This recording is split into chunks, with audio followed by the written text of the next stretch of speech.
น้องบ่ฮู้ดอกว่าน้องคบต่อผู้ใดน้องบ่สนว่าอ้ายเคยหักกับไผดอกนาผูกพันลึกซึ้งน้องเข้าใจน้องเองก็เคยผ่านมาเพียงแต่ว่าน้องบ่แม่นคนจมปักระหว่างเฮาสองที่หักกันอยู่ตอนนี้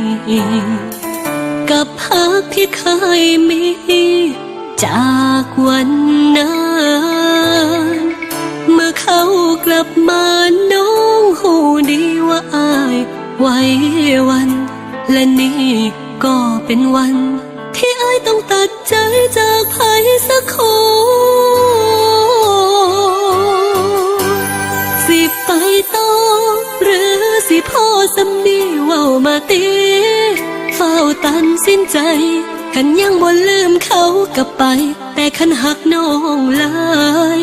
อ้ายก็อยู่คันอ้ายยังคิดโหดเขาเฮาก็เลิกกันซะต่างคนต่างอยู่หักไผลองเอามาดู